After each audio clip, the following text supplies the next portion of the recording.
मुल्क में अब तक लगाए गए 63 करोड़ 35 लाख से ज्यादा कोरोना टीके। कल दी गई तकरीबन 31 लाख वैक्सीन। केरल में बढ़ते मामलात के पेश नज़र आज से रात का कर्फ्यू नाफिज। गोवा में 6 सितंबर तक बढ़ाया गया कोरोना कर्फ्यू। जम्मू कश्मीर में कोचिंग समेत तमाम स्कूल और कॉलेज अगले अहकामात तक रहेंगे बंद।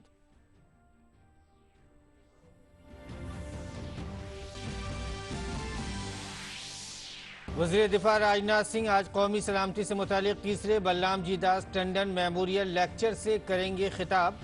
पंजाब यूनिवर्सिटी के ज़ेर एहतमाम प्रोग्राम से वर्चुअल तौर से खिताब करेंगे वज़ीर दिफा।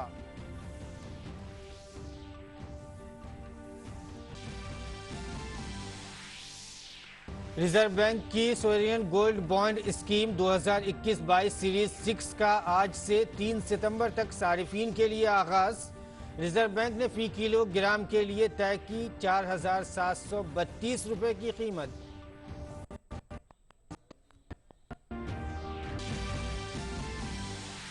आसाम में सैलाब की सूरत हाल हुई संगीन। रियासत के 16 अजला में सैलाब से 2.5 लाख से ज्यादा लोग मुतासिर।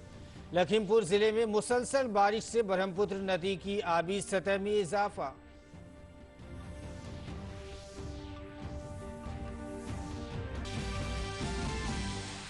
अफगानिस्तान की सूरत हाल पर बातचीत के लिए अक़वाम मुत्तहिदा के सेक्रेटरी जनरल एंटोनियो गुटेरेस से सलामती कौंसिल के मुस्तकिल अरकान की तलब की मीटिंग में बरतानिया और फ्रांस अफगानिस्तान में महफूज जोन की रखेंगे तजवीज़।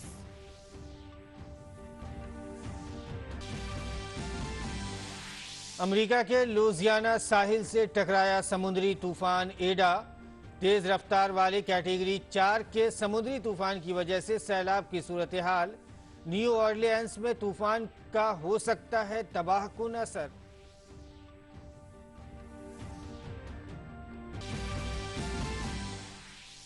टोक्यो पैरालंपिक्स में अवनी लेखरा ने 10 मीटर एयर राइफल में स्टैंडिंग मुकाबले में जीता सोने का तमगा। अवनी ने 249.6 के शॉट के साथ बनाया पैरालंपिक रिकॉर्ड। योगेश कथुनिया ने डिस्कस थ्रो में चांदी के तमगे पर किया कब्जा। वजीर आजम ने दोनों खिलाड़ियों को दी मुबारकबाद। और मुल्क भर में आज मनाया जा रहा है जन्माष्टमी का त्यौहार। जन्माष्टमी के मौके पर मंदिरों में सुबह से उमड़ी अकीदतमंदों की भीड़। सदर जमहूरिया और वजीर आजम ने अहले वतन को दी मुबारकबाद।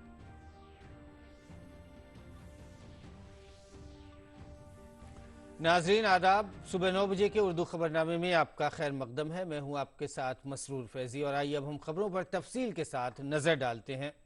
और नाजरीन बुलेटिन की आगाज करते हैं, बुलेटिन की शुरुआत करते हैं टोक्यो पैरालंपिक्स से आने वाली एक बड़ी और अच्छी खबर से। हम तमाम भारतीय शहरियों के लिए ये खबर बहुत ही अहम है कि पैराशूटर अवनी लेखरा ने 10 मीटर एयर राइफल में स्टैंडिंग इवेंट के फाइनल में गोल्ड मेडल अपने नाम कर लिया है। उन्होंने 249.6 के शॉट के साथ सोने का तमगा अपने नाम किया। आपको बता दूं कि अवनी का ये पैरा ओलंपिक का रिकॉर्ड भी रहा।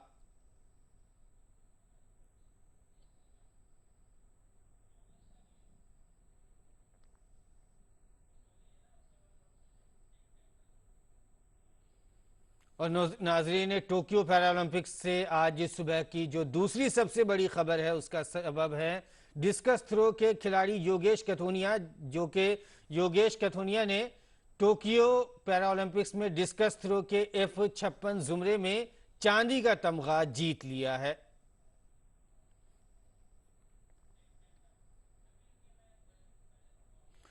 डिस्कस थ्रो में चांदी का तमगा जीतने के बाद योगेश कथुनिया ने खुशी का इजहार किया है। उन्होंने स्पोर्ट्स अथॉरिटी ऑफ इंडिया और para Olympic committee of India का शुक्रिया अदा किया। लेकिन फिर भी फाउल होने के बावजूद भी अच्छा हुआ और मेडल आ गया सिल्वर। मैं थैंक यू सबसे पहले तो साईं को करना चाहता हूँ, PCI को, और अपनी मम्मी को सबसे ज़्यादा, जिसने मुझको बहुत ज़्यादा सपोर्ट करा था। वज़ीर आज़म नरेंद्र मोदी ने अवनी लेखरा और योगेश कथुनिया को मुबारकबाद दी है। उनकी जीत पर मुबारकबाद देते हुए अपने ट्वीट पैगाम में उन्होंने कहा है, अवनी लेखरा गोल्ड जीतने पर मुबारकबाद। ये वाकई हिंदुस्तानी खेलों के लिए एक ख़ास लम्हा है। आपकी मुस्तकबिल की कोशिशों के लिए नेक ख्वाहिशात। योगेश कथुनिया के बारे में वज़ीर आज़म ने अपने ट्वीट पैगाम में लिखा कि योगेश कथुनिया की शानदार कारकर्दगी इससे खुशी हुई है कि वो चांदी का तमगा घर लाए। उनके मिसाली कामयाबी उभरते हुए खिलाड़ियों की हौसला अफजाई करेगी। उन्हें मुबारक हो उसकी मुस्तकबिल की काविशों के लिए नेक ख्वाहिशात। टोक्यो पैरालंपिक्स में भारतीय खिलाड़ियों का शानदार मुजाहरे पर और तफसीलात के लिए आइए हम बात करते हैं। हमारे नुमाइंदे हमारे साथ जुड़े हैं। गौरव, लगातार भारतीय खिलाड़ियों का हम देख रहे हैं कि बहुत ही बेहतर जो है उनका खेल का मुजाहरा हो रहा है। अगर हम ओवरऑल नज़र डालें, आज की बात को अगर की जाए, आज क्योंकि गोल्ड भी आया है उसके साथ सिल्वर भी आया है, लेकिन अगर ओवरऑल अगर हम नज़र डालें तो कैसा प्रदर्शन रहा, कैसा मुजाहरा रहा खिलाड़ियों का? देखिए, बिल्कुल पिछले 2 दिन से जो तस्वीर जिस तरह से बदली है और जिस तरह से मेडल्स की संख्या जो है वो लगातार जो है वो बढ़ती जा रही है। तो अभी फिलहाल हमने अपना पैरालंपिक पे अपना सर्वश्रेष्ठ प्रदर्शन कर दिया है, क्योंकि यहाँ से अभी तक 7 मेडल्स जो हैं वो हमारे पास आ चुके हैं। तो जाहिर तौर पर आज का दिन जो अगर देखें तो बहुत कामयाबी से भरा रहा है, क्योंकि हमारा 1 गोल्ड आया, 2 सिल्वर आ चुके हैं और इसके अलावा जो ब्रॉन्ज मेडल है वो भी हमें सामने देखने को मिला है। तो ये सब चीज़ें दिखा रही हैं कि आपका जो आज का जो पूरा दिन है वो पूरा दिन आज आपका एक कामयाबी से भरा रहा, क्योंकि आपने जिन जिन खेलों में पार्टिसिपेट किया आपको उसमें मेडल्स मिले। तो ये एक अच्छी तस्वीर निकलकर सामने आई है। लेकिन आगे आने वाले समय में कुछ और मेडल्स जो हैं वो भी उनकी भी उम्मीद की जा सकती है, क्योंकि जैसे जैसे अब अपने अंतिम दौर के करीब पहुंचेगा टोक्यो पैरालंपिक, उसमें हमारे मेडल्स की संख्या जो है वो अगर डबल फिगर्स को छुए तो इसमें हैरानी नहीं। जी बिल्कुल, जैसा कि अवनी है और योगेश हैं, इन्होंने जो है आज अगर बात करें हम गौरव, तो इन्होंने जो है आज मेडल दिलाए हैं। अवनी ने तो गोल्ड जीता और रिकॉर्ड भी बनाया है, और ख़ास करके भारतीय पैरा ओलंपिक की बात करें तो इन्होंने जो है इस मर्तबा बहुत ही अहम कारनामा अंजाम दिया है, जिसको सदियों याद रखा जाएगा और साथ ही ये एक मिसाल बनेंगे आने वाली नस्लों के लिए। बिल्कुल बिल्कुल, इसमें कोई क्योंकि इनकी हर एथलीट की जो कहानी है वो कहीं ना कहीं आपको प्रेरणा देती है, कहीं ना कहीं आपको ये दिखाती है कि जीवन जो है केवल संघर्ष से भरा तो ज़रूर है, लेकिन अगर आप उस संघर्ष को सही तरीके से ले जाते हैं तो आपको कामयाबी मिल सकती है। क्योंकि अगर हमने देखा कि जिस तरह से एथलीट, अगर देवेंद्र झाझरिया की बात करें तो महज 8 साल की उम्र में उनका एक हाथ जो है वो उनको अपना हाथ गंवाना पड़ा, लेकिन इसके बावजूद उन्होंने एक ऐसे खेल को देखा जहाँ पर एक हाथ से काम चल सकता है और भाला फेंका, और भाला फेंकने के दौरान उनका जो स्पिरिट थी, जो उनकी खेल की जो एक लगन थी वो देखने को मिली, और इसमें वो लगातार आगे बढ़ते गए, जिसका नतीजा रहा कि 2004 के जो एथेंस पैरालंपिक थे वहाँ पे उन्होंने गोल्ड मेडल हासिल किया।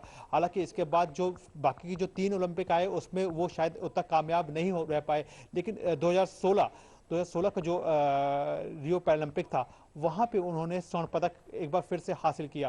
तो यानी कि दो बार के गोल्ड मेडल जो है वो हासिल कर चुके हैं, और जबकि अब इस बार अगर टोक्यो पैरालंपिक की बात करें तो यहाँ पर उन्होंने सिल्वर मेडल जीत करके कहीं ना कहीं अपने आप को साबित इस बात के लिए किया है कि उनके जो पदक जीतने की भूख है वो कम नहीं हुई है। जी बिल्कुल, तो हौसलों को जो है अगर आपके हौसले बुलंद हो तो आपको कोई भी चुनौती, कोई भी मुश्किलें आपको रोक नहीं सकती। आप हौसले के ज़रिए, इन खिलाड़ियों ने ये साबित करके दिखाया है। गौरव, अगर हम ओवरऑल अगर बात किया जाए अभी तक के जो इनके खिलाड़ियों के मुजाहरे रहे हैं और पिछले पैरा ओलंपिक्स में भी रहे हैं, उसको लेकर क्या कहेंगे, अभी क्या सूरत हाल है? देखिए, अब हमने अब तक का सर्वश्रेष्ठ प्रदर्शन कर दिया है, क्योंकि 7 मेडल हमारे आ चुके हैं। तो जाहिर तौर पर हम टोक्यो पैरालंपिक जो है वो हमारे लिए सबसे बेहतरीन पैरालंपिक हो गया है, लेकिन अब ये सफ़र जो है वो यहाँ से अभी और आगे बढ़ सकता है, क्योंकि जिस तरह से हमने देखा था अगर पिछले रियो पैरालंपिक की बात करें तो वहाँ पर केवल हम 4 मेडल तक ही सीमित थे। हालांकि बात ये भी थी कि उसमें हमने 19 ही एथलीट जो थे वो हमारे क्वालिफाई कर पाए थे। ऐसे में अगर 19 में से आपके 4 एथलीट जो हैं वो मेडल्स ला रहे हैं तो ये भी एक अच्छी तस्वीर थी। लेकिन इसके बाद जो टोक्यो पैरालंपिक है इसमें हमारे 54 एथलीट गए हैं। 54 एथलीट गए हैं, तो इसमें जाहिर तौर पर शुरू से ही इस बात की संभावना जताई जाती थी कि हम जो हैं वो डबल फिगर्स में अपने आप को पहुँचाएंगे, और यही वजह रही कि इस बार हम बेहद डबल फिगर्स के करीब पहुंचे हुए हैं। जबकि अभी काफ़ी सारे टूर्नामेंट्स जो हैं वो अभी बाकी हैं। अभी संदीप चौधरी का भी इवेंट जो है वो बाकी है, जो कि शाम के करीब होगा। तो जाहिर तौर पर उम्मीद कर सकते हैं कि आगे आने वाले समय में और आगे आने वाले कुछ दिनों में हमें मेडल्स की संख्या और इसमें बढ़ोतरी देखने को मिल सकती है। बिल्कुल बिल्कुल, तो डबल डिजिट में जाने की भी उम्मीद नजर आ रही है। बहुत बहुत शुक्रिया गौरव आपका तमाम जानकारी के लिए। तो इन खिलाड़ियों ने अपने दम खम पे ये साबित कर दिया है कि कोई भी चुनौती, कोई भी मुश्किलात, कोई भी तकलीफ, कोई भी परेशानी इनको नहीं रोक सकती। इन खिलाड़ियों ने अपने हौसले से ये साबित किया है और आने वाली नस्ल, खास करके नौजवानों के लिए एक मिसाल कायम की है कि अगर आपके अंदर हौसला हो, आपके अंदर परवान चढ़ने की सलाहियत हो, तो कोई भी आपको मसाइल हो, कोई भी मुश्किल हो, वो आपको नहीं रोक सकता है। नाज़रीन, हम बुलेटिन में आगे बढ़ते हैं और अब बात करते हैं कोरोना की सूरत हाल की। कोरोना के खिलाफ वैक्सीनेशन मुहिम में मुल्क तेज़ रफ्तारी से आगे बढ़ रहा है। मरकजी वजारत सेहत और ख़ानदानी बहबूद के मुताबिक मुल्क गिर सतह पर जारी वैक्सीनेशन मुहिम के तहत अब तक तकरीबन 63 करोड़ 35 लाख कोविड वैक्सीन दी जा चुकी हैं। कल 31 लाख से जायद वैक्सीन लगाई गई। वैक्सीनेशन मुहिम मुल्क में कोविड से लोगों के तहफ़्फ़ुज़ का एक अहम जरिया है और इसका मुसलसल जायजा लिया जा रहा है। नीज़ आला सतह पर इसकी निगरानी भी की जा रही है। बात केरल की करें तो वहां कोरोना के बढ़ते मामलात के पेश नज़र आज से रात का कर्फ्यू नाफिज किया गया है। वजीर आला पिनराई विजयन ने शनिचर की रात को कर्फ्यू नाफिज करने का फैसला किया था। आज से लगने वाला रात का कर्फ्यू रात 10 बजे से सुबह 6 बजे तक जारी रहेगा। इस दौरान रियासत में कई पाबंदियों के साथ हर इतवार को मुकम्मल कर्फ्यू भी जारी रहेगा। कल भी रियासत में मुकम्मल लॉकडाउन की वजह से दारुल हुकूमत तिरुवनंतपुरम समेत कई दूसरे शहरों में सड़कों पर लोगों की बहुत कम आमदोरफ्त देखी गई। गोवा हुकूमत की तरफ से कोविड-19 की रोकथाम के लिए कोविड कर्फ्यू में 6 सितंबर तक तौसी कर दी गई है। इस दौरान कैसीनो, रिवर क्रूज, एस्पा बंद रहेंगे। काबिल जिक्र है कि कर्फ्यू पहली मरतबा रवा बरस के मई में नाफिजुल अमल था, जिसमें मुतअद्दिद बार तौसी की गई। रियासती हुकूमत ने पहले ही कई पाबंदियों के साथ रियासत में कई सरगर्मियों की इजाज़त दी थी, लेकिन कैसीनो अभी तक नहीं खोले गए हैं। और जम्मू कश्मीर में कोचिंग सेंटर समेत तमाम स्कूल और कॉलेज, दिगर तालीमी इदारे आइंदा अहकामात तक बंद रहेंगे। हालांकि 100% वैक्सीन लगा चुके स्टाफ और तलबा वाले आला तालीमी इदारे इजाज़त लेने के बाद पढ़ाई शुरू कर सकते हैं। वहीं आला तालीमी इदारों में वैक्सीन लगवा चुके स्टाफ को इंतजामी कामों के लिए आने की इजाज़त दी गई है। सरकार ने जारी किए अपने हुक्म में कहा है कि किसी भी इंडोर या आउटडोर प्रोग्राम में शामिल होने वाले अफराद की ज़्यादातर तादाद 25 तक ही महदूद होगी।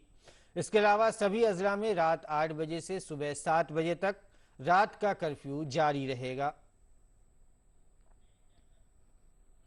आसाम में सैलाब की सूरत हाल और ख़राब हो गई है। रियासत में ज़बरदस्त बारिश के बाद पैदा सूरत हाल की वजह से 16 अजला में 2,58,000 से ज़्यादा लोग मुतासिर हैं। 6,200 लोगों को राहत कैंपों में पहुंचाया गया है। Assam state disaster management authority के मुताबिक लखीमपुर ज़िला सैलाब से सबसे ज़्यादा मुतासिर है, जहां 1,05,000 से ज़्यादा लोग मुतासिर हुए हैं। इसके बाद माजोली सैलाब से सबसे ज़्यादा मुतासिर है, जहां पर 57,000 से ज़्यादा लोग सैलाब की वजह से मुतासिर हैं। मरकजी आबी कमीशन की यौमिया सैलाब की रिपोर्ट के मुताबिक मुसलसल जारी बारिश की वजह से ब्रह्मपुत्र नदी, डिब्रूगढ़, जोरहाट, सोनितपुर, ग्वालपाड़, कामरूप और धुबरी अजला में आम सतह से ज़्यादा सैलाब की जो सूरत हाल है वो बनी हुई है। और बिहार में भी गंगा और गंडक समेत कई नदियों की आबी सतह में इजाफे की वजह से रियासत में सैलाब का खतरा एक बार फिर बढ़ गया है। सैलाब मुतासिर इलाकों के लोगों ने महफूज मकामात की तरफ मुंतकिली शुरू कर दी है। पिछले 2 दिनों से नेपाल और शुमाली बिहार में मुसलसल बारिशों की वजह से कोसी समेत कई नदियों की आबी सतह में इजाफा शुरू हो गया है। गोपालगंज जिले में गंडक नदी की आबी सतह मुसलसल बढ़ रही है। सदर ब्लॉक की रामपुर टीन गड़ाही पंचायत के 5 गांव शदीद तौर पर मुतासिर हैं। राजवाही गांव में ही सैलाब के पानी के जद में है। सैलाब का पानी कई सरकारी इमारतों में भी दाखिल हो गया है। वहीं मगरबी चंपारण जिले में भी गंडक नदी की आबी सतह में इजाफे की वजह से बैरिया और नोतान ब्लॉक्स के कई गांवों में सैलाब का पानी दाखिल हो गया है। गांव में पानी दाखिल होने की वजह से लोगों को काफ़ी परेशानियों का सामना करना पड़ रहा है। लोगों का कहना है कि सैलाब की वजह से मवेशियों का चारा पानी में डूब गया है, जिसकी वजह से मवेशियों को भूखा रहना पड़ रहा है। वज़ीर दिफा राजनाथ सिंह आज कौमी सलामती से मुतालिक तीसरे बलराम जी दास टंडन मेमोरियल लेक्चर से खिताब करेंगे। वज़ीर दिफा पंजाब यूनिवर्सिटी के इस प्रोग्राम से वर्चुअल तौर पर खिताब करेंगे। जनसंघ के बानी रुकन साबिक नायब वज़ीर आला पंजाब और छत्तीसगढ़ के साबिक गवर्नर बलराम जी दास टंडन की याद में मुनक़िदा सालाना लेक्चर सीरीज़ में इस बार वज़ीर दिफा कलीदी खुतबा पेश करेंगे। सोने में सरमाया करने के लिए हुकूमत अवाम को सस्ती कीमतों पर सोना खरीदने का मौका दे रही है। रिजर्व बैंक की सोवरेन गोल्ड बॉन्ड स्कीम 2021-22 की छठी सीरीज आज से शुरू हो रही है। इसके लिए इशू प्राइस 4,732 रुपये फी ग्राम मुकर्रर की गई है। ये स्कीम सिर्फ 5 दिन यानी कि 3 सितंबर तक खुली रहेंगी।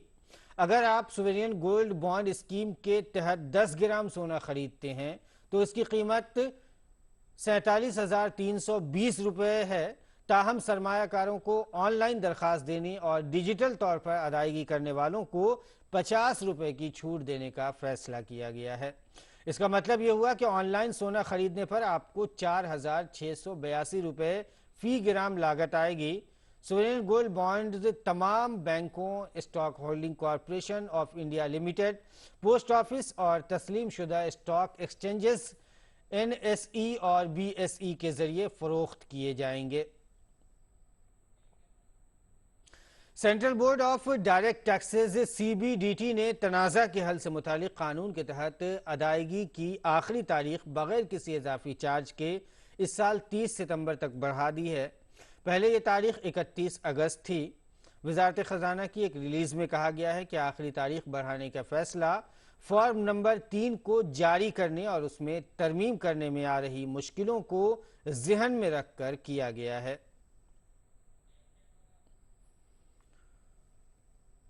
और पूरे मुल्क में आज जन्माष्टमी अकीदत और जोशो खरोश के साथ मनाया जा रहा है। आज ही के दिन भगवान कृष्ण की पैदाइश हुई थी। भगवान कृष्ण की पूजा अर्चना के लिए अकीदतमंद मंदिरों में पहुंच रहे हैं। इस मौके पर उत्तर प्रदेश के मथुरा और वृंदावन में खास प्रोग्राम मुनक़िद किए जा रहे हैं। भगवान कृष्ण की जाए पैदाइश मथुरा में बांके बिहारी मंदिर, प्रेम मंदिर, इस्कॉन मंदिर और श्री कृष्ण जन्म मंदिर समेत हजारों मंदिरों को अच्छी तरह से सजाया गया है। जन्माष्टमी के तई लोगों में काफ़ी जोशो खरोश है।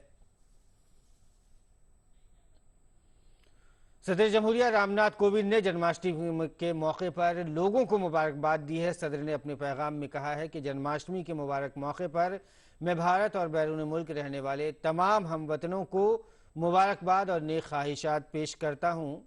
जन्माष्टमी भगवान श्री कृष्ण की ज़िंदगी और तालीमात के लिए खुद को वक्फ करने का त्यौहार है। ये त्यौहार जिम्मेदारी, सच्चाई से वफादारी और किसी भी नतीजे की ख्वाहिश के बगैर भगवान श्री कृष्ण के पैगाम को फैलाने का भी एक मौका है। सदर ने ख्वाहिश जाहिर की है कि यह त्यौहार हमें ज़िंदगी की तमाम अबदी अक़दार को अपनाने की तरगीब दे। और वज़ीर आज़म नरेंद्र मोदी ने जन्माष्टमी के मौके पर अहले वतन को मुबारकबाद दी है। एक ट्वीट पैगाम में वज़ीर आज़म ने कहा है कि आप सबको जन्माष्टमी की बहुत बहुत मुबारकबाद। जय श्री कृष्ण। और नाज़रीन, आइए अब बात करते हैं दिल्ली में मौजूद हमारे नुमाइंदे नंदिता डागर से और उनसे जानते हैं कि अक़ीदतमंदों किस तरह से उनमें जोशो खरोश है और किस तरह से जन्माष्टमी का वो त्यौहार मना रहे हैं। नंदिता, अक़ीदतमंदों की अगर हम बात करें तो किस तरह का जन्माष्टमी का त्यौहार है, कैसा माहौल नज़र आ रहा है? शुक्रिया मसरूर। मैं यहाँ पे उर्दू खबरनामा के जितने भी हमारे मुरीद हैं उनका इस्तकबाल करती हूँ। हम यहाँ द्वारका में, जो पालम के पास है, द्वारका में इस्कॉन मंदिर पर मौजूद है और यहाँ पर जितने भी अकीदतमंद हैं उनका तांता लगा हुआ है सवेरे से। और हम सवेरे 8 बजे से यहाँ पर हैं। तब तो लोग कम थे, लेकिन अभी यहाँ पर लोग अपने लिबासों में, बहुत खूबसूरत लिबासों में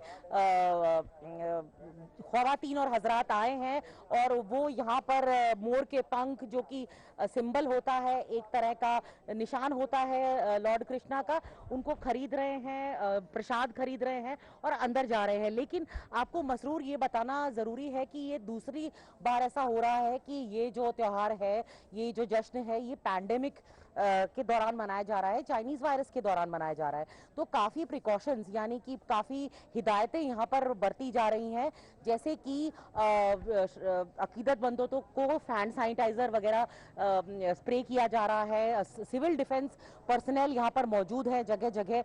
रोड के दोनों तरफ बैरिकेडिंग हो रखी है। जनरल ट्रांसपोर्ट्स यानी कि जो व्हीकल्स हैं या गाड़ियां हैं उनका आना जाना मना है। इस्कॉन टेम्पल के दोनों साइड जो रोड्स हैं, दोनों तरफ के रोड्स, और साथ में पुलिस की भी डिप्लॉयमेंट है, काफी टेंट्स हैं और बेचने वालों का भी तांता लगा हुआ है। जो कृष्ण से जुड़ी हुई, लॉर्ड कृष्णा जो थे वो माना जाता है कि विष्णु के अवतार थे, इसीलिए उनके लिए जो फूल हैं, प्रसाद है, जो गुलदस्ता हैं, वो सारे जो फूलों के गुलदस्ते हैं वो सब बेचे जा रहे हैं। लोगों में काफी जोशो खरोश है। जी मसरूर जी नंदिता, बिल्कुल त्यौहार तो मनाया जा रहा है लेकिन साथ ही कुछ एहतियाती तदाबीर भी ज़रूरी हैं, क्योंकि कोरोना वायरस के दौरान ये त्यौहार आया है। और जो भी त्यौहार अभी भारत में आए हैं, भारत एक ऐसा मुल्क है जहां मुख्तलिफ मज़हब, मुख्तलिफ धर्म के अलग अलग त्यौहार आए, और पिछले अगर 1.5 साल की बात करें तो तमाम त्यौहारों को एहतियाती तदाबीर के साथ मनाया गया है। नंदिता, आपका बहुत बहुत शुक्रिया तमाम जानकारी के लिए। और नाज़रीन, हम बुलेटिन में आगे बढ़ते हैं। अक़वाम मुत्तहिदा के सेक्रेटरी जनरल एंटोनियो गुटरेस ने अफगानिस्तान की सूरत हाल पर बातचीत के लिए सलामती कौंसिल के मुस्तकिल अरकान का इजलास आज तलब किया है। इजलास में फ्रांस और बरतानिया अफगानिस्तान के बारे में एक तजवीज़ पेश करेंगे, जिसके तहत उन्होंने काबुल में एक महफूज जोन बनाने की तजवीज़ पेश की है, ताकि जो लोग मुल्क छोड़ना चाहते हैं वो महफूज तरीके से मुल्क छोड़ सकें। फ्रांसीसी सदर इमानुएल मैक्रोन ने कहा है कि तजवीज़ यह है कि अक़वाम मुत्तहिदा के कंट्रोल में काबुल में एक महफूज जोन बनाया जाए ताकि इंसानी इमदाद का काम जारी रह सके। इसी दरमियान खबर यह है कि काबुल एयरपोर्ट में रॉकेट से फिर हमले किए गए हैं। रिपोर्ट के मुताबिक इसका निशाना कौन था ये वाज़ेह नहीं हो पाया है। और अगली खबर पर नजर डालते हैं। अमरीकी अफवाज काबुल से लोगों को निकालने के लिए आखिरी मरहले में 2 दहाइयों पर मबनी अफगानिस्तान में अमरीकी मुदाखलत का खात्मा हो रहा है। हुकूमत तालिबान एयरपोर्ट का कंट्रोल संभालने के लिए तैयार है। अमरीकी और इत्तेहादी अफवाज ने गैर मुल्की शहरियों और हजारों अफगानियों को मुल्क से निकालने की कोशिश में 2 हफ्ते गुजारे हैं। समुद्री तूफान एडा अमेरिका में लुजियाना के पोर्ट फॉर्च्यून के करीब पहुंच गया है। ये एक ताकतवर नौइयत का तूफान है। एडा ने मकामी वक्त के मुताबिक सुबह 11:55 पर 150 मील फी घंटे की रफ्तार से पोर्ट फॉर्च्यून से टकराया। तूफान की आमद से कबल आज सुबह न्यू ऑरलियंस में बारिश और तेज हवाओं ने दस्तक दी। लुजियाना के गवर्नर जॉन बेल एडवर्ड्स ने कहा है कि एडा के बाद रियासत में आने वाला सबसे ताकतवर समुद्री तूफान हो सकता है। कौमी समुद्री तूफान से मुतालिक मरकज ने बढ़ती आबी सतह और सैलाब की भी इत्तला दी है, जिनसे लुजियाना के शेल बीच और मैसिपी के यार्ड क्लब में लोग मुतासर हुए हैं। व्हाइट हाउस ने कहा है कि एजेंसियों ने इलाके में इमरजेंसी वर्कर्स तैनात किए हुए हैं। और नाज़रीन, आइए अब जान लेते हैं मुल्क के मौसम का मिजाज।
और नाज़रीन, इसके साथ ही बुलेटिन इख्तिताम को पहुंचता है, लेकिन ख्याल रखें कि कोरोना महामारी का दौर चल रहा है। ऐसे में त्योहारों में और दिगर तमाम तकरीबात में ख़ास एहतियात बरतें और अपना ख्याल रखें। वैक्सीनेशन ज़रूर करवाएं।